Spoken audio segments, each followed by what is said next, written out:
com seus filhos. Para as famílias, obrigações com todos os familiares. Para o homem e a mulher que trabalha, as obrigações, os deveres laborativos. E vamos por aí na vida, mas sempre nos considerando um instrumento de Deus. Jamais achando que nós fazemos ou somos responsáveis por algo. E sim, apenas somos os canais de Deus. A palavra eu, que significa em nossa psicanálise, ou aqui no Ocidente, a identidade do indivíduo, que o nosso Freud deu o nome de ego, né?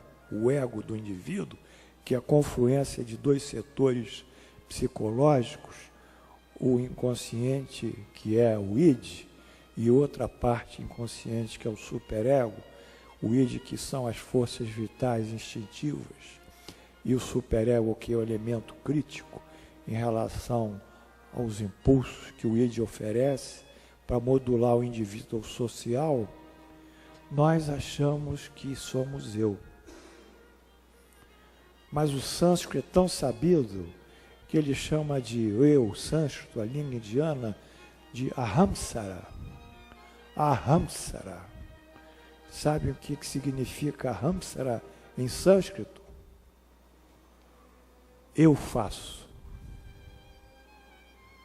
Glorinha, o homem, ele acha que eu faço. Ahamsara.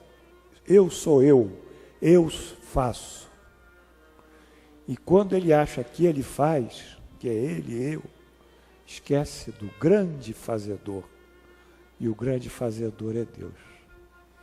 Aí vem a dissociação dele e do pai dele, de nós, do nosso pai, porque nós achamos que nós fazemos, quando somos apenas simples instrumentos de uma lei superior, de umas leis divinas.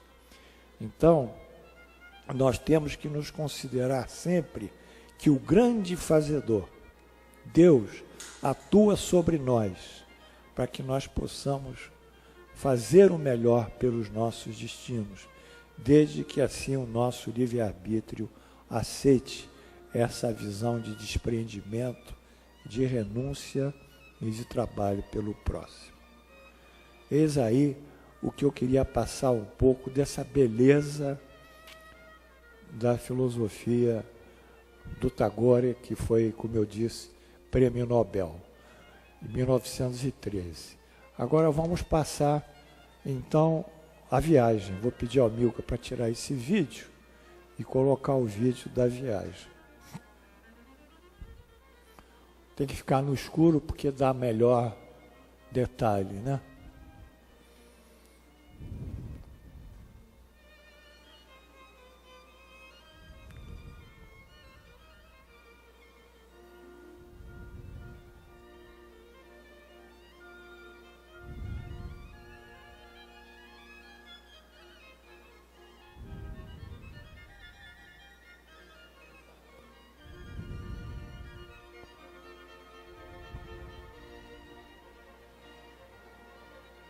Nós estamos em 2013, dia 16/9, esse aí.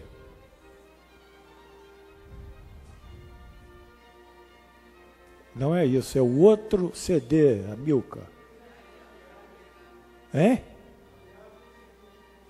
Então, vamos lá. Abre ele aí. Esse aí, a Milka.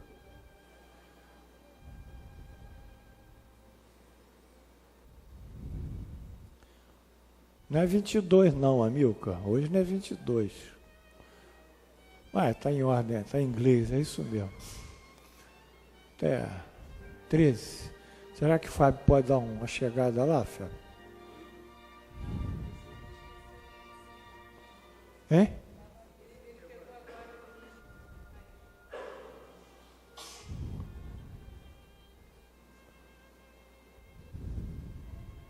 Pronto. É isso mesmo. Primeira etapa, vai em cima, Milka. A cabeça. A primeira etapa foi quando eu cheguei a Uberlândia. Tá? Eu peguei um voo do Rio para São Paulo. São Paulo eu fiz uma conexão. Aí de lá cheguei a Uberlândia. Então estou aqui, um esportivo de bermuda. Saí fora, estou sozinho, eu e Deus. Vai, amigo, levanta um pouco aqui. Não, já foi rápido, amigo. Devagar, cara. No aeroporto, assim não dá. Eu estou aqui no aeroporto de Uberlândia. César Bombonato. Aí, quem tirou essa foto foi o motorista de táxi. Segunda etapa. Eu fui para Araxá, onde tem o médio Tadeu e a Casa do Caminho. Tem essa foto aqui. Aqui esse médio. Aqui a Neuza, que trabalhou uns 20 anos com o Chico Xavier. E aqui é o professor, que está numa boa. Está como quer.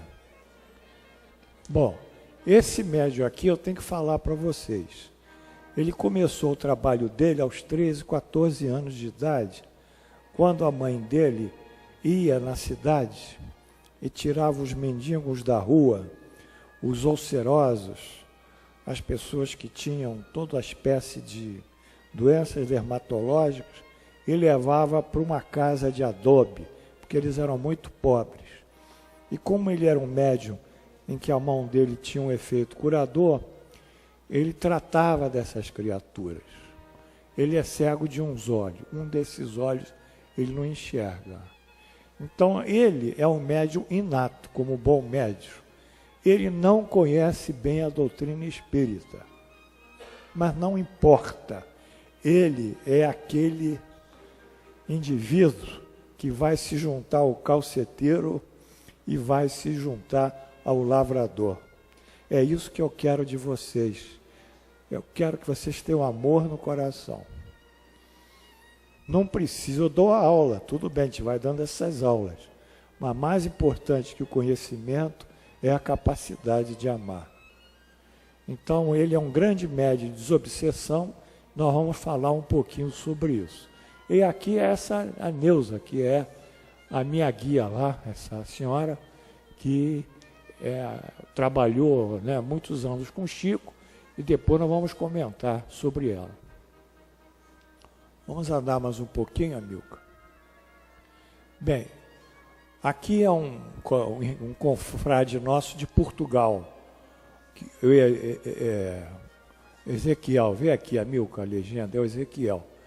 Ezequiel, Tadeu e a Neuza. E essa casa aqui, ela é de tijolos de adobe. Você sabe o que são adobe? O que é adobe? É uma massa que eles fazem.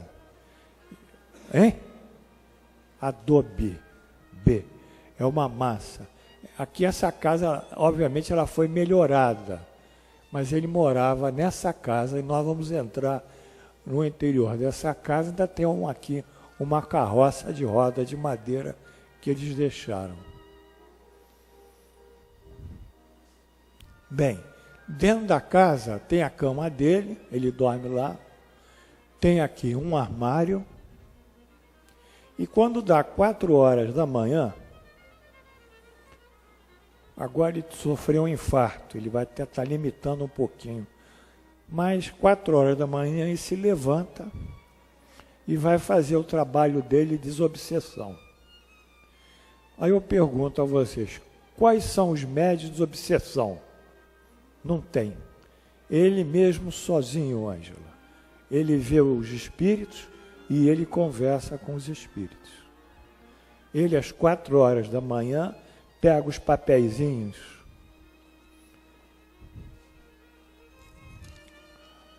que pedem pelas pessoas obsidiadas, com o nome das pessoas, evoca com os espíritos obsessores e ele sozinho doutrina. Ele não precisa mais do que isso. Então, essa é a casa dele. Vou mandar mais um pouquinho. É a cama dele. Vamos ver. Aqui é o interior da casa. Aqui tem umas cadeiras para um atendimento fraterno.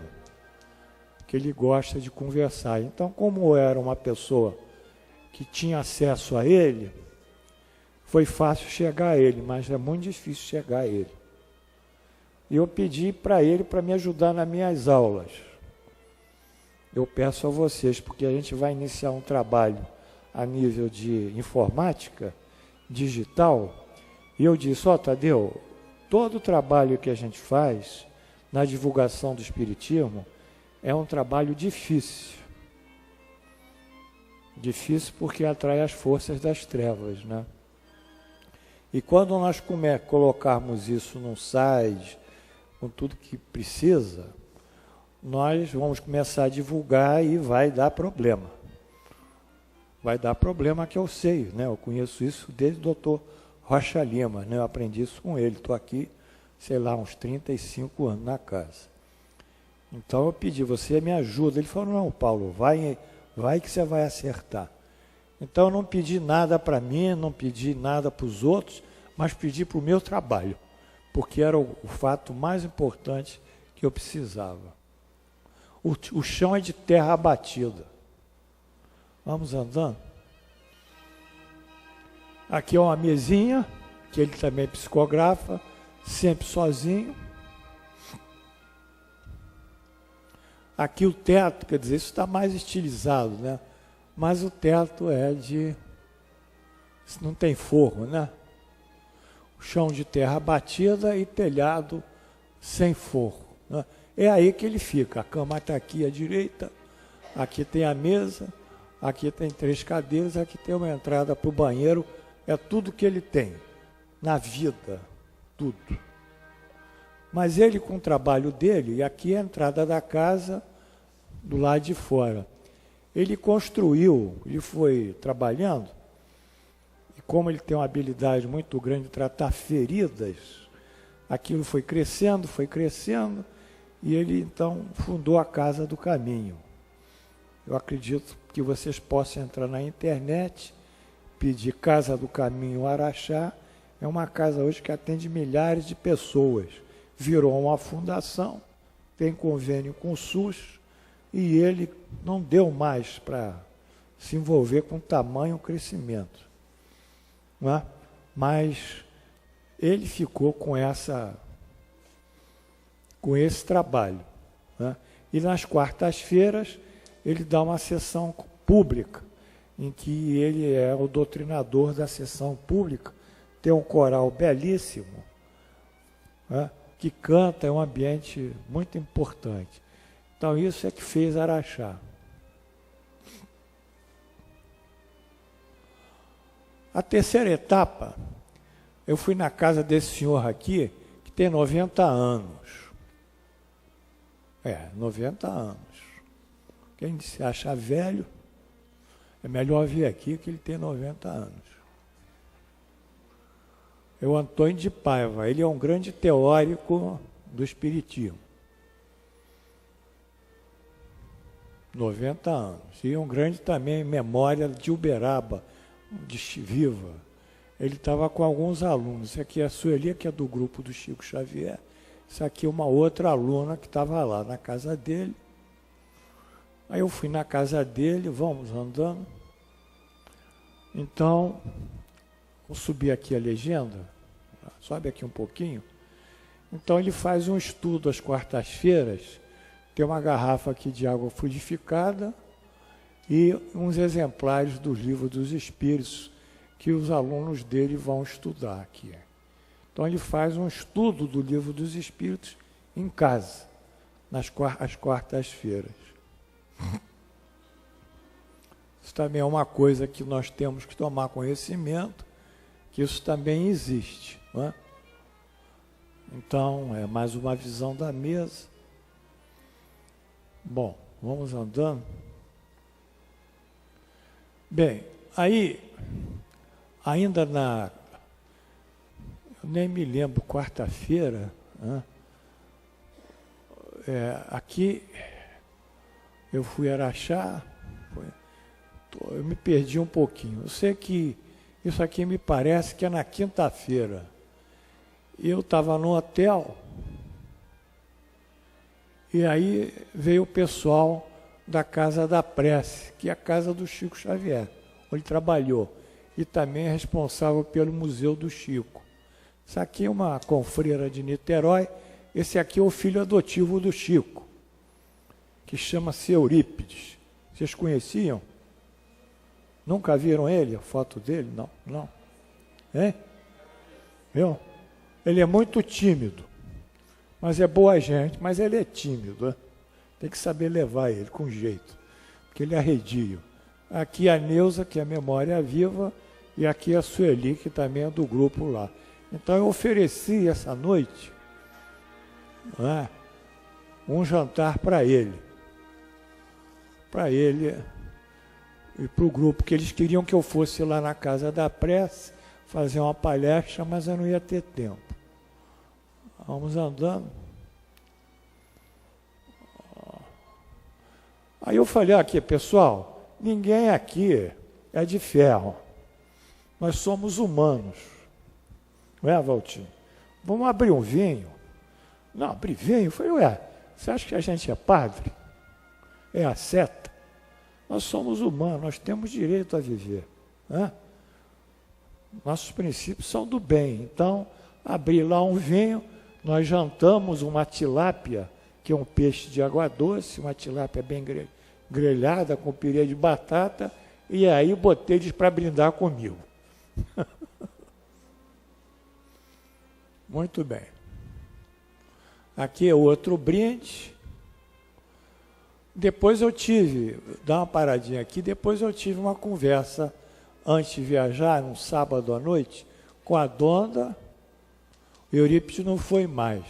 Eu falei, Donda, você que viveu e vive tantos anos, viveu com Chico Xavier, trabalhava lá com ele, você que toma conta do Eurípides, porque Eurípides é uma pessoa que varia muito, me diz algumas coisas. Como é que o Chico se ligou a Eurípides? Ela disse, doutor Paulo, eu não sei. Eu sei que Eurípides teve um problema com o pai dele depois faleceu, ele ficou órfão, e o Chico adotou ele quando veio de Pedro Leopoldo. E ele tomava conta das coisas do Chico, da entrada, do fluxo de pessoas, porque o Chico era uma pessoa toda voltada para a mediunidade e não tinha força para encarar os problemas do dia a dia de um lugar que era público, que a casa dele era um lugar praticamente público, entrava muita gente. Falei, ô Dona, me diz o seguinte, quem é o Chico? Porque nós conhecemos o Chico pelo que ele disse, pelas obras que psicografou, pela sabedoria inata dele, pelo amor dele único, não é? Capacidade de amar e perdoar, sempre conciliador, jamais se envolveu com atrito, embora todo mundo quisesse pegá-lo, né? Quem é o Chico? Ah, não sei. Falei, pois é, o Chico é um grande enigma. Nós formamos esse consenso lá. Nós não conhecemos o Chico. Nós conhecemos o que o Chico fez. Agora, o que estava no coração dele, ninguém conhece. Está claro, Valtinho? Hein? Que encarnação, ninguém sabe. Mas, enfim, aí nós formamos esse consenso. Nós não sabemos quem é um Chico. Sabemos, mais uma vez, pelo que ele produziu, com Emmanuel, com André Luiz e tudo mais. Que ele é, vamos supor, o brasileiro mais venerado pela dignidade que ele tem, pelos princípios que ele defendeu. Mas quanto ao resto, nós não sabemos. Nem a Donda, que ficou 20 anos com ele, sabe quem é o Chico. Nós sabemos que ele era hipersensível, enfim, todo médio é isso. Então, de toda forma, Eurípides, ele buscou dar continuidade ao trabalho da prece, continuidade. Aí está dando uma sessão lá, esse trabalho da prece é na sexta-noite. No sábado à noite, aliás. Não, é o nome de batismo mesmo. Então ele procura dar continuidade, mas é muito limitado tudo lá, né? Porque não tem assim mais aquela energia, né? Mas eles vão levando, né? E tem o Museu do Chico que eles construíram. Enfim, de qualquer forma, vem muitas caravanas, muitos caravaneiros, continuam vindo muitos ônibus. Cadê o Vanderlei? Está aí? Não é, Vanderlei? Vem muitos ônibus, vem muita gente de fora, vai a Sacramento, vai a Santa Maria, faz um tour espiritual. Não é isso, Vanderlei? Então, de toda forma, foi isso que a gente escolheu e essa amizade muito boa com eles, né? Vamos andando.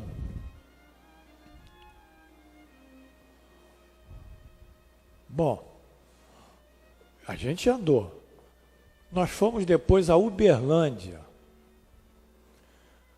Por que eu fui a Uberlândia? Eu fui nesse centro de cura espiritual, Casa de Fraternidade São Francisco de Assis, que é a porta de entrada. O médium é o médico Nelson, e o espírito é Hansen. Por que eu fui lá? Porque eu tenho um amigo que tem um adenocarcinoma de pâncreas. E o pâncreas é um órgão aqui, ó, reto peritoneal, fica aqui atrás colado na coluna, é difícil acesso. E para mexer ali, pode pegar a coluna, pode pegar outras coisas, não pode fazer a cirurgia nele. Então ele só faz químio. Ele está nisso há 3 anos. E como nós sabemos que o Dr. Hansen era um médico muito bom de cura, nós fomos lá a pedido dele, né, para ajudar a pessoa, né? Assim que a gente vai, né? Então aqui é a porta de entrada. Tudo bem. Aqui tem 2 pessoas já na maca. Sobe um pouquinho aqui, ó. São 2 doentes na maca. Eles tinham algum tipo de patologia, de afecção na coluna. Ambos, esse aqui se gemia muito. Estava com uma lombalgia muito forte. Até eu pensei, a gente podia dar um analgésico para ele. E aqui é o fundo do galpão. Então, o Dr. Hansen vai operá-los à luz de focos de luz. Ele acende a luz e coloca. É tudo às claras, não tem nada escondido. É um outro tipo de trabalho mediúnico, né? Aqui é uma foto, vamos subir um pouquinho por causa da legenda, é a visão parcial do público em uma das macas. Bem, aqui, esse galpão, ele dá mais ou menos para 150, 130 pessoas. Só que tem 4 galpões igual a esse. 3, mais 3, são 4. Então, o Dr. Hansen atende 500 pessoas num dia. O que mais me impressionou no Dr. Hansen foi que ele estava absolutamente tranquilo. Como ele olhava para o público como se não tivesse 500, só tivesse 2 pacientes. Movimentos coordenados, tranquilos, completamente seguro de si.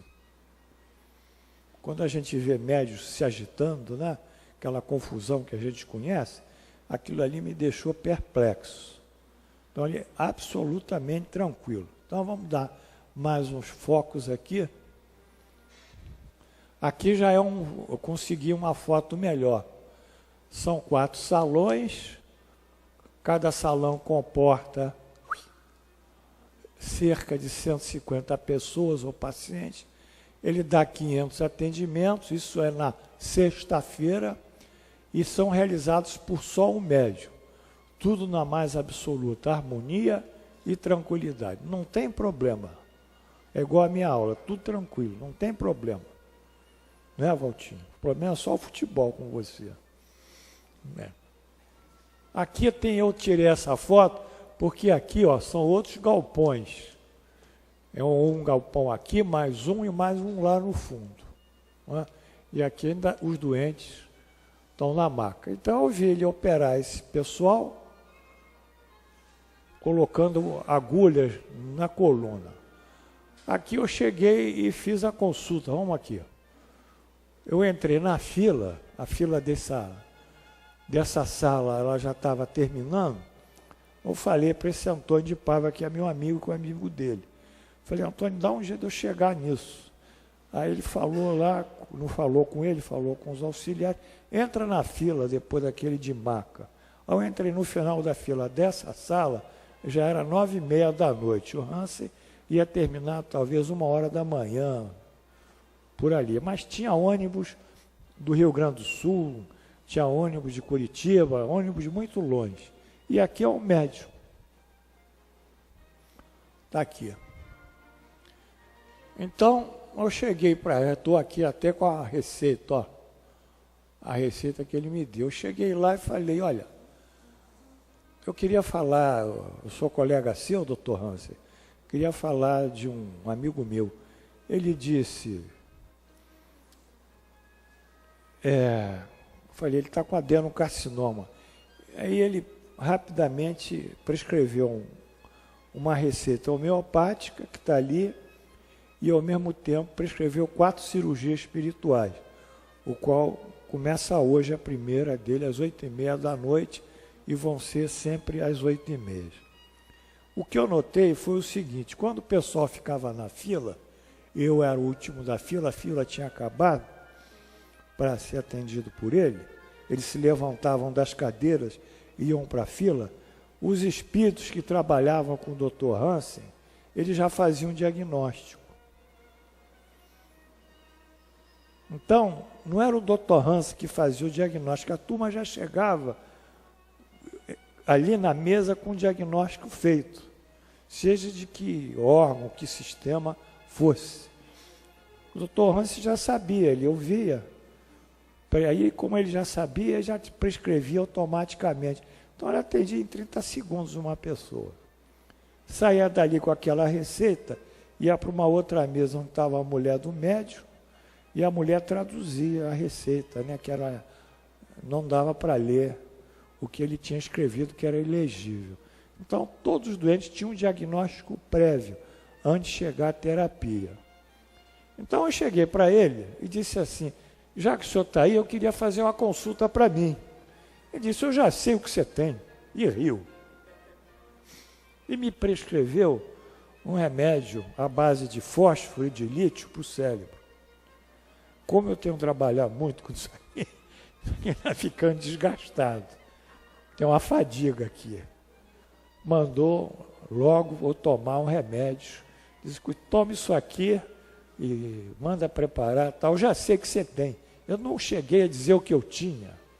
E ele ainda riu, eu já sei o que você tem. Então, eu saí dali, e assim foi a minha experiência. Não sei se tem mais alguma coisa. Não, vamos parar aqui e baixar. Essa foi a minha experiência lá em... Aqui tem a imagem de São Francisco de Assis. Está cortada. E lá não tem nada de centro espírita. Então, meu amigo aqui dizia, que ele também falava na mesa, dizia, Paulo, eu vou falar, doutor Paulo, eu não sei se eu tenho que falar do espiritismo aqui, porque aqui não se fala de espiritismo. Interessante, né? Embora sejam espíritos que trabalham. Eu não sei ainda, porque não tem nada de espiritismo aqui, só tem Francisco de Assis. Bom, esse médium, ele, desde 16 anos, ele dava mediunidade. Ele morava em Araguari, que é ali pertinho. E ele ia a um centro espírita, onde o mentor do centro espírita, o dirigente, que chamava-se Chileno, estava tentando ajustar a mediunidade dele. E ele disse, o Chileno, você vai trabalhar com o médico depois. Ele não acreditou, aí eu fui falar com o Chico Xavier. E o Chico, que era essa coisa toda, disse, olha, você vai trabalhar como médico, com médium você vai ser médico. Ele disse, não, eu estou estudando em Uberlândia engenharia, como em Uberlândia ainda não tem faculdade de medicina, eu vou estudar em Portugal. Não, você vai ser médico e vai trabalhar com ele. Aí ele estava em Portugal abriu a faculdade de medicina de Uberlândia, ele fez uma transferência, aí chegou para o Chico, olha, eu já estou estudando medicina, porque eu gosto da medicina, e eu queria saber o nome do meu guia. Aí o Chico disse, o nome do seu guia, você vai saber só no dia da sua formatura. Como dizer assim, se você não formar, meu caro, você nunca vai saber nada. Se você não se formar em medicina, e ele é clínico. Então, no dia da formatura, quando recebeu o diploma, o Dr. Hans se apresentou a ele visualizou o Dr. Hans, o Dr. Hans diz, você vai trabalhar comigo, você tira um dia por semana, um dia para trabalhar dentro dessa cura. Os outros dias você trabalha no seu consultório. Então ele começou a trabalhar, isso já tem mais de 30 anos, nesse trabalho. Mas ele é tranquilo, ele está mediunizado. Aqui é o Dr. Hans é um espírito alemão, até eu estranhei também, que a minha experiência com os espíritos alemães, é uma experiência que eles são grosseirões, Dr. Fritz, Dr. Frederick von Stein, Dr. Outro lá, Arickson, que eu conheci em Brasília, tudo espírito grosseiro, falam mesmo, empurram, são duros esses alemães. Esse aqui é um alemão que é um alemão doce, que eu não acho muito comum, né, Nilson? Esse é um alemão tranquilo. Então, é isso aí. E passou também um remédio para o meu amigo que está dando a receita aí. O que chamou a atenção foi isso. Ele faz 500 atendimentos tranquilo. Tem médio aqui na casa que faz 20 atendimentos, 30 e fica bufando. E acha que fez muito. O que você está rindo, Coutinho? Tem muito. Faz 30 e acha que fez muito. Esse aqui fez 500 e não fez grande coisa. Está na dele, porque é um médium diferente, um médium evangelizado. Vamos mandando? Bem, aqui foi a parte cultural, que o Vanderlei conhece. Eu fui depois a Sacramento, que 80 quilômetros, são 80 quilômetros de Beraba, aí fui visitar o Colégio Allan Kardec, o culto das 9 horas que o senhor Eurípides criou, que é um culto público, e visitei o consultório de Eurípides, uma opção de coisas lá. Vamos ver. Então, esse aqui é o Colégio Allan Kardec. Pode puxar um pouquinho? Não, aqui, só até aqui. Só até a legenda. É a primeira escola espírita do Brasil. Quer dizer, Eurípides Bassanufo criou a primeira escola espírita do Brasil.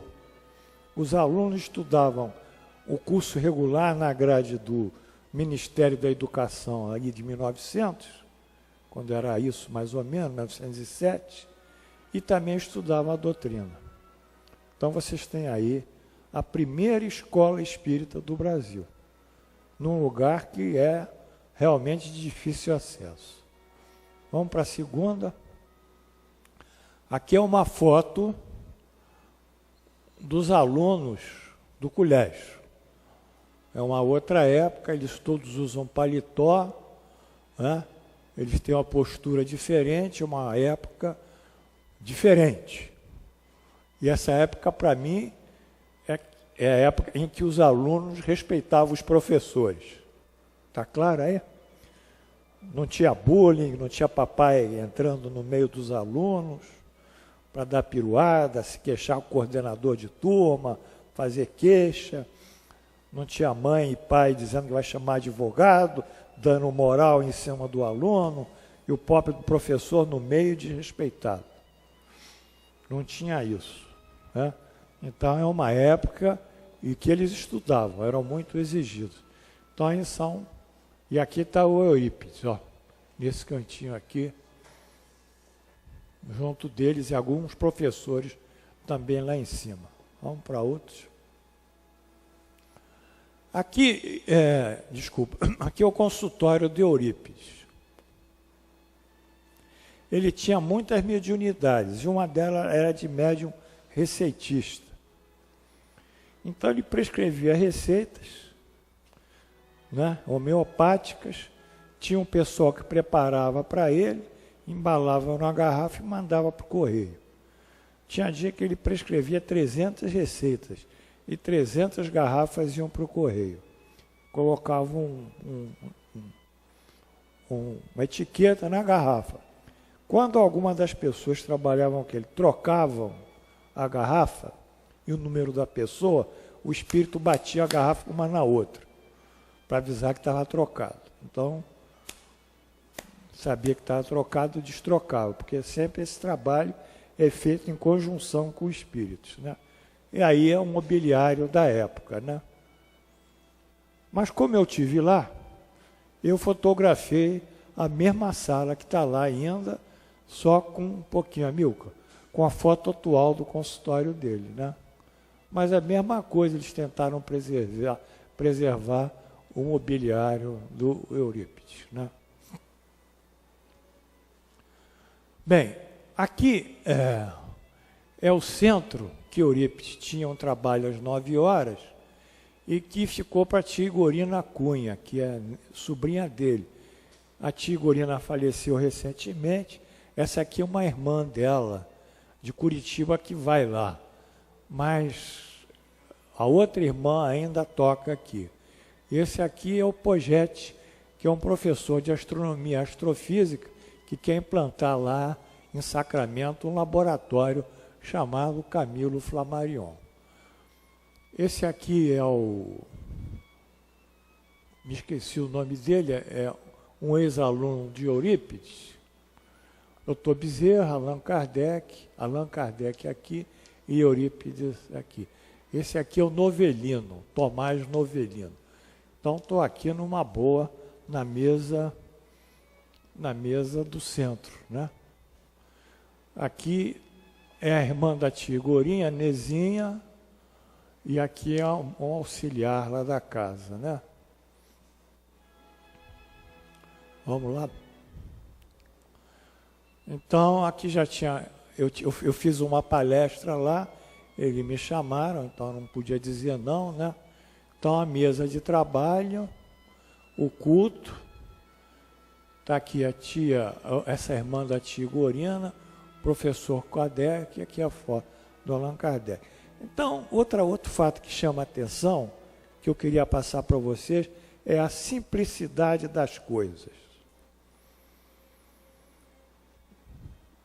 Renatinha, não tem ninguém falando bonito lá, com erudição. Falando bonito, com gestos, com coisa, com discurso, com entonações vocais. Foi um verdadeiro artista, um verdadeiro palestrante no sentido de querer empolgar a plateia. Ali não se empolga ninguém a nada, ali se fala as coisas dentro dessa singeleza, que é a singeleza desse centro e das pessoas que estão lá. Não tem nada de extraordinário, ninguém se acha muita coisa, embora todo centro espírita tenha problemas. Mas a singeleza e a fraternidade são visíveis, né? Então vamos, ele mora em Franca, que é ali pertinho. Aqui o pessoal já do centro terminou a palestra, né? Aqui mais uma foto com a tia Igorina, está na cadeira de rodas. Vamos andando.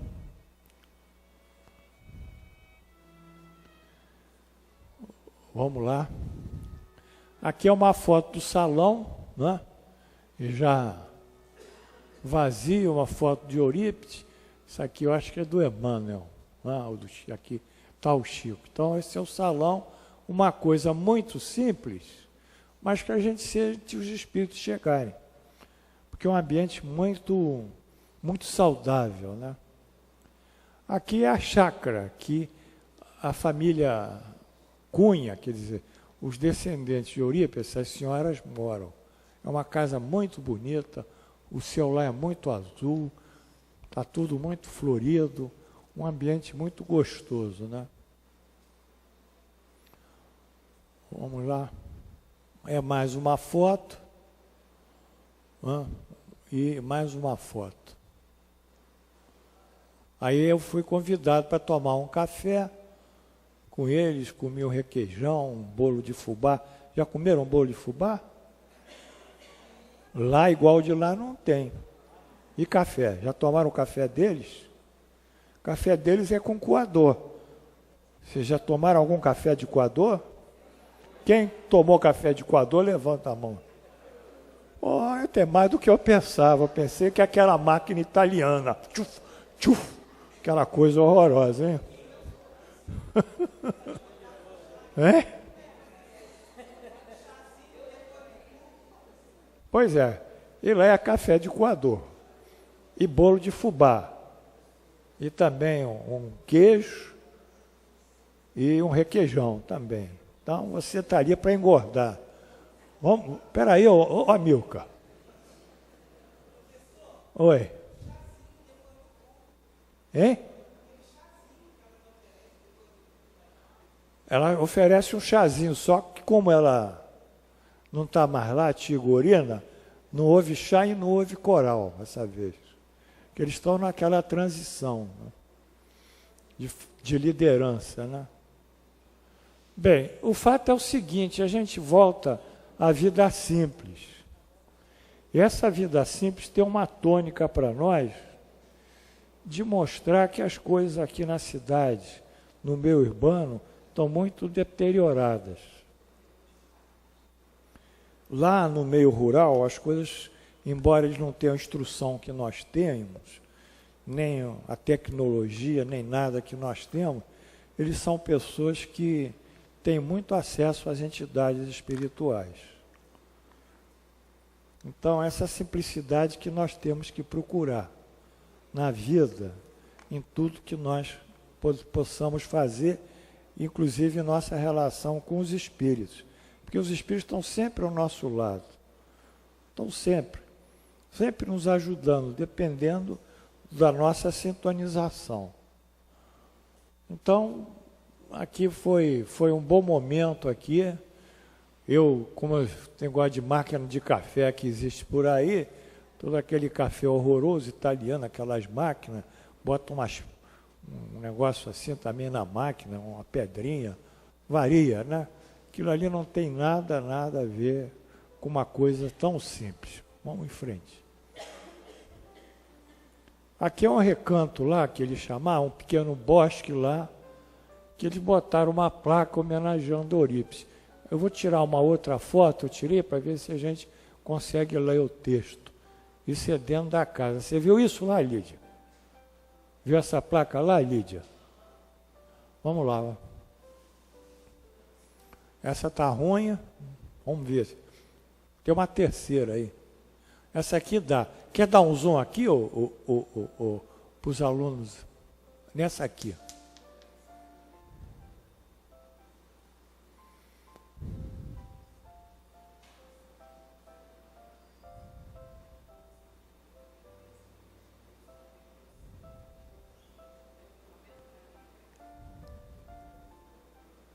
Está diminuindo. Diminuiu mais ainda. Essa tua lente está ao contrário. Ih, meu Deus.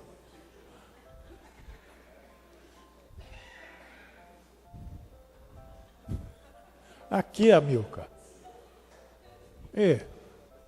Não, Amilcar.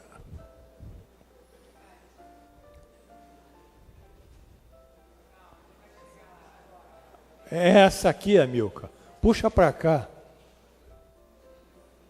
Isso. Quem pode ler para mim isso?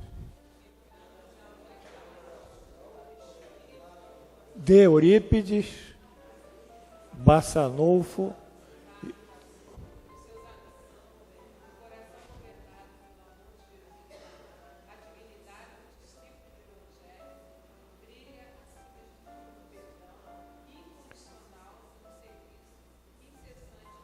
Muito bem.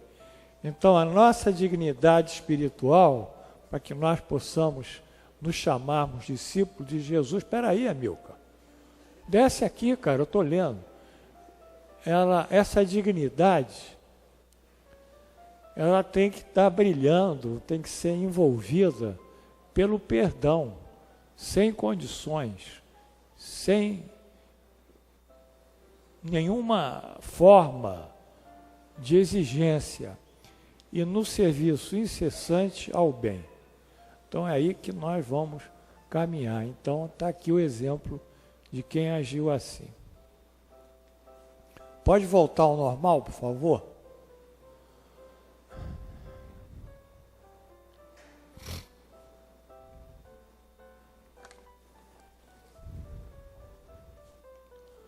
Tem muita coisa ainda, por isso tem que andar.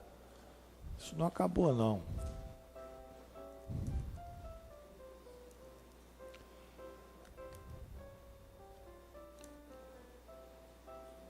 Bom, espera aí. 7ª etapa. Aí eu fui Santa Maria. Santa Maria são uns 40 quilômetros de Sacramento.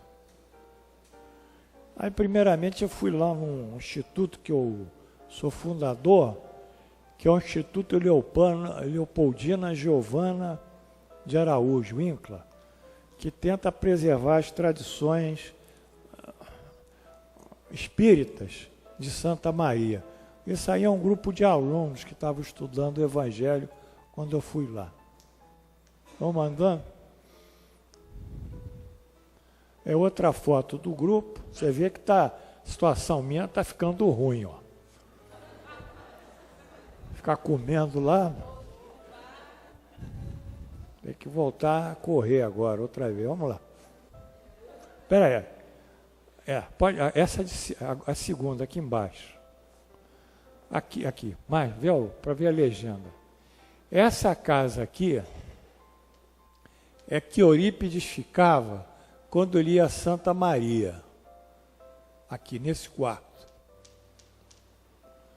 Eurípides Barçanufo, ele era irmão da Irmandade de Vicente de Paulo, em Sacramento. E era um cristão, um católico muito ferrenho. Mas ele fez a conversão quando ele leu pela primeira vez, Depois da Morte, que é o livro do Leon Denis, que impressionou e respondeu muitas perguntas. E mais tarde ele foi a um centro que nós vamos ver e fez umas perguntas mentais a um peão muito ignorante sobre as bem-aventuranças. E o peão tomou a palavra e respondeu plenamente para ele e esclareceu todas as dúvidas. É claro que ele foi perseguido, né? A partir de então, porque quando você sai de um sistema e vai para o outro, aqueles que você sai se sentem fragilizados pela sua saída. No caso, Eurípides era uma pessoa muito importante, então viram seus adversários. Aí tem uma foto com o pessoal de essa aqui é a presidente desse instituto, é a Célia Matos, e aqui é a mesma casa. Olha lá, sobe lá para mostrar, é a mesma casa. Aqui é a visão de 1900, aqui foi a foto que nós tiramos, né? Está preservada.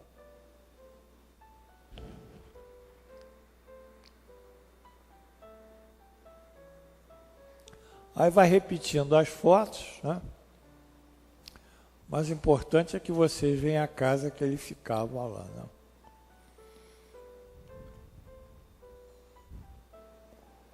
Muito bem. Daquele local, eu fui para o ponto máximo da minha viagem, que eu fui visitar aonde nasceu o Espiritismo no Brasil.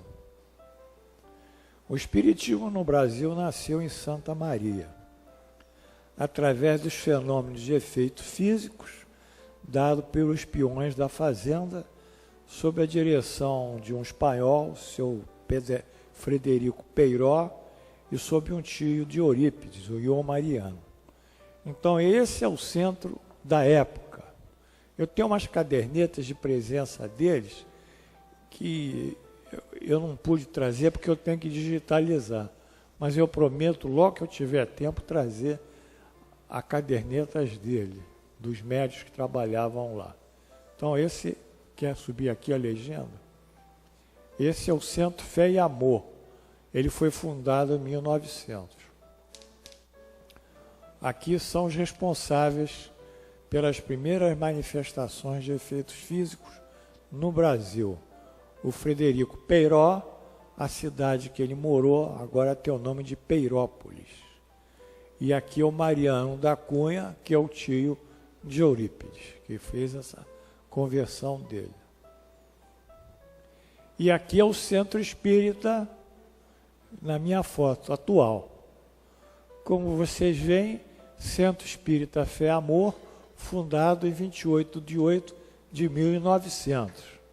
Portanto, é um centro espírita centenário. Ele está lá, né? Não funciona como podia funcionar, mas aí vocês têm um clichê de onde nasceu o espiritismo verdadeiramente no Brasil. Vamos andando.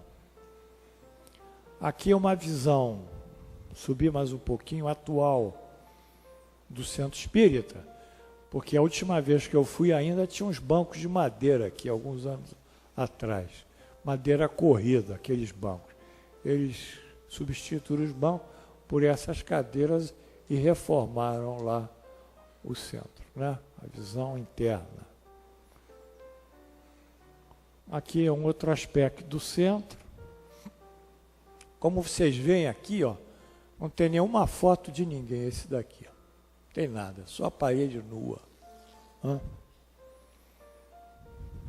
Vamos andando.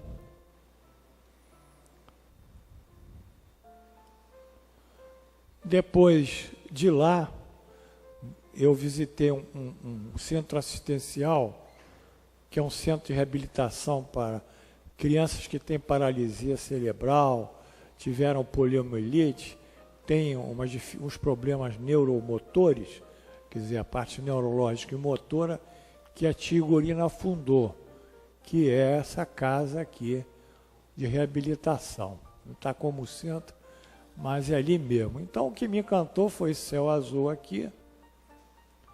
Aqui é uma visão distante, mas lá atrás está a Serra da Canastra, e na Serra da Canastra que nasce o Rio São Francisco.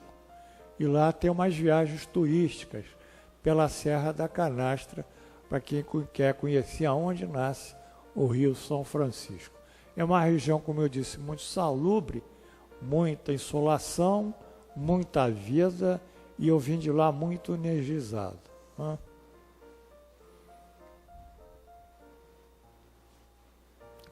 É uma outra foto desse centro, ali perto. Vamos andando. E a última etapa aqui foi com Adolfo Cunha. Adolfo Cunha é um peão. A idade dele hoje ele tem 78 anos. Ninguém diz, né? Vocês dizem que ele tem 78? Ele é forte, né? Trabalha no campo até hoje. E aqui são os fitomedicamentos, que são os medicamentos que ele extrai das plantas, que estão embalados aqui, estão nos recipientes de vidros, né? Isso é uma área muito importante. Ele conhece muito bem a questão das plantas, né? Então tem aí, eu fiz questão de tirar com ele, porque ele é um mateiro e conhece muito bem essa questão. Vamos andando. Essa foto, falei, essa foto saiu boa, Adolfo, porque estava de óculos, tira o óculos, cara, para eu fotografar melhor. Aí na outra ele tirou o óculos. Já passou lá. Aqui é mais fitomedicamento. E aqui é o final da aula. Aqui são caixas que ele me mostrou com folhas de plantas. Essas folhas aqui, ó. Isso aqui me parece que é urucum, se eu não me lembro. Isso aqui é bom para pressão arterial, é um excelente diurético. Então ele pega essas plantas, já estão ressecadas, ele vai no mato, pega essas folhas, arranca, coloca vamos ler aqui a legenda, e macera bota o pilão, macera as folhas, depois de bem macerada, dilui em álcool, que tem uma concentração específica, e depois ele manda para uma farmácia de fitomedicamentos isolar o princípio ativo. Quer dizer, a planta tem um princípio ativo específico para hipertensão, no caso. Não é? Qual é a vantagem do fitomedicamento? Vocês sabem? É?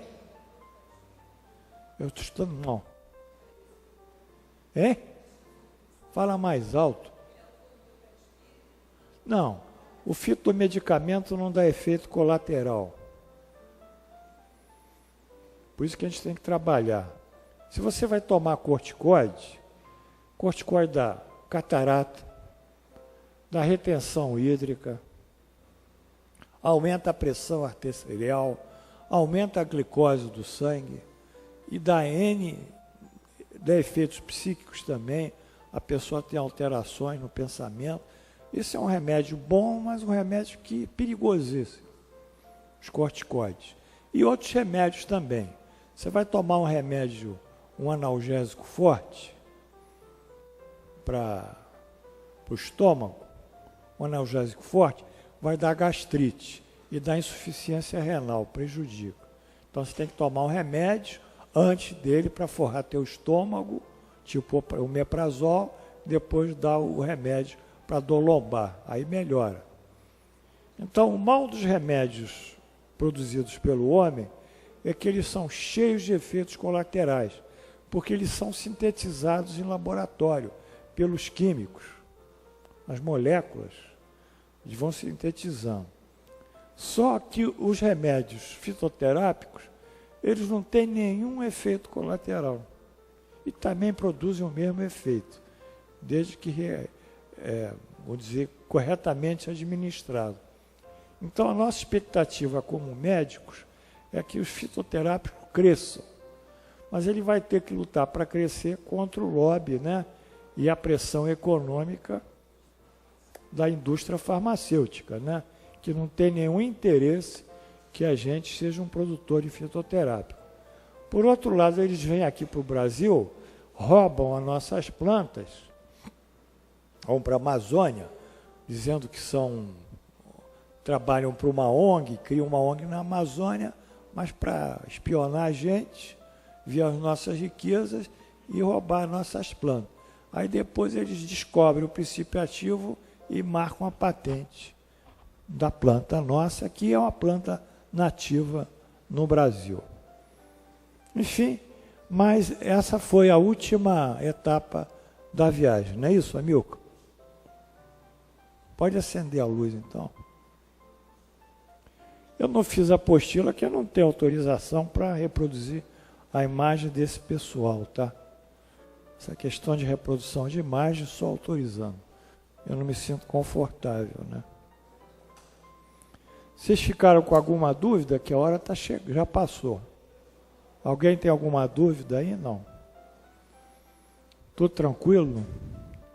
Então, a gente viu uma coisa singela, pessoas muito humildes, mas de um poder mediúnico incrível, que não alardeiam o poder mediúnico, que não fazem questão de sentar em mesas, ter destaques, que não têm orgulho, que não são arrogantes, são pessoas simples, mas espiritualmente poderosíssimas. Então, essa viagem, além da energia que eu colhi lá em Sacramento, a energia do próprio ambiente, seja a energia do meio biológico próprio da cidade, do vale, mas a energia espiritual me deixou muito fortalecido.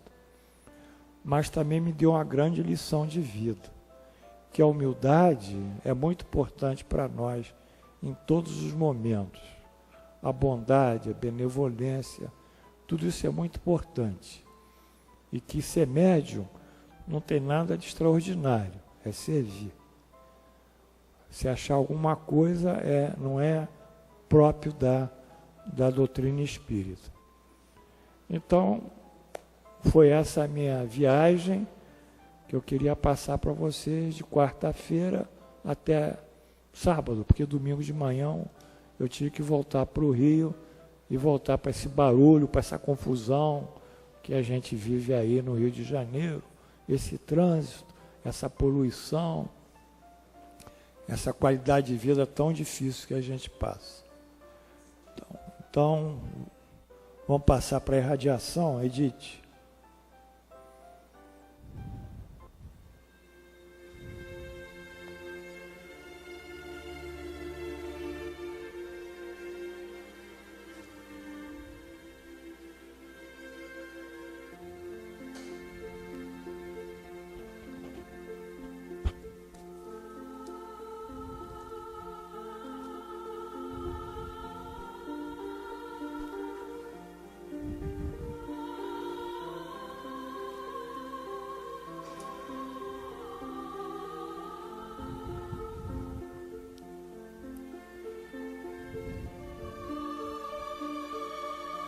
Senhor Jesus,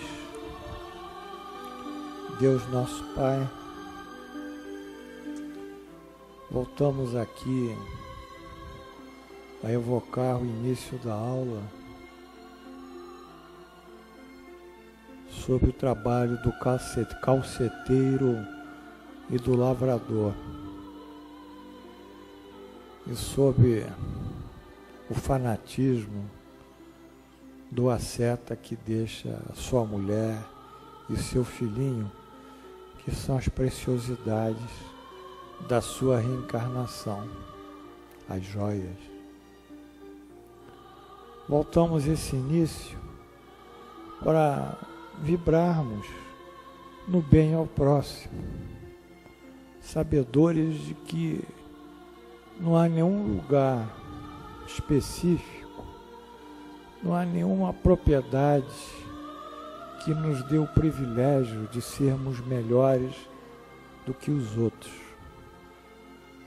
Nem a riqueza, nem o poder, nem a condição de aristocratas, ou de intelectuais, ou de pessoas cultas, muito menos a beleza que o tempo desgasta com tanta facilidade e rapidez. Entendemos que o verdadeiro privilégio é aquilo que entesouramos em nosso espírito. É aquilo que Deus nos pede através desses poemetos de Tagore, para que nós entendamos que sem esse sentido de sermos instrumentos de Deus no mundo, rogando a Deus que todo dia nos faça um instrumento da sua vontade, que as nossas ações sejam um reflexo das suas leis divinas, que jamais possamos ter desesperança, que seria ir contra essas leis, e em última análise contra o próprio legislador, contra Deus, que saibamos que há um sistema inteligente que regula toda a criação de Deus, inclusive nós próprios, que jamais poderíamos desistir, nos curvar ante as agressões, não físicas, mas espirituais, aos desencantos, às hipocrisias, às ignorâncias, porque é por aqui, nesse trabalho, em bem do próximo, que nós encontramos a nossa verdadeira essência, que é uma parte de Deus criada em nós. Sejamos como o calceteiro, sejamos como o lavrador. Evitamos ser como o monge, ou evitemos ser como esse asceta. Abracemos o próximo à humanidade com fraternidade, sentindo que cada um que nos chega também tem essa parte divina dentro dele. E que um dia, ninguém sabe quando, ele, por pior que seja hoje, alcançará a perfeição que necessita para a sua felicidade. Assim, pedimos por todos esses irmãos cujos nomes estão aqui, particularmente pela Aline e o Almir, para que harmonize essa relação conjugal. O que mais nos dói no coração é justamente isso. É a briga de casais e os filhos assistindo. É uma coisa que fere a todos nós. Pedimos por todos esses nomes que estão aqui para serem irradiados. Pedimos pelo nosso amigo Frederico Mangia, lá na estrada Rio-Bahia, quilômetro 74,5, sítio Soledade, que agora está sendo operado espiritualmente pelo Dr. Hans. Que daqui do nosso curso saiam também elementos energéticos para ajudá-lo a sair dessa doença e voltar a ser um excelente cirurgião como ele é. Que haja misericórdia para Frederico Mangia. Enfim, pedimos pelos desencarnados, por todos esses que se foram e que necessitam tomar conhecimento da nova realidade espiritual que se encontram. E homenageando aqui ao nosso querido Eurípides Barçanufo, a todo o seu grupo de espíritos que ali trabalha com ele, evocando uma vez mais o berço do Espiritismo, esse centro aí, Fé e Esperança, de 1900, porque ali aconteceram os efeitos físicos.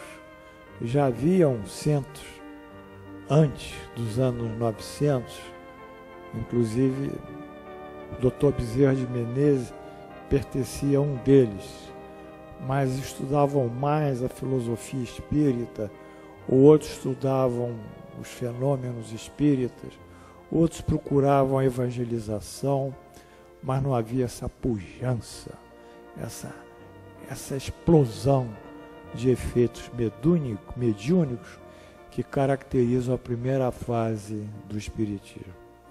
Saudamos, pois, todos os irmãos daquele centro, hoje na espiritualidade.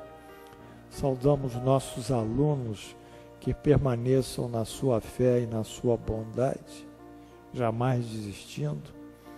E em nome de Jesus e pela graça de Deus Onipotente, encerramos aqui a nossa aula nesse dia tão feliz, 16 de setembro do ano 2013, pela graça de Deus. Assim seja. Amém. Graças a Deus.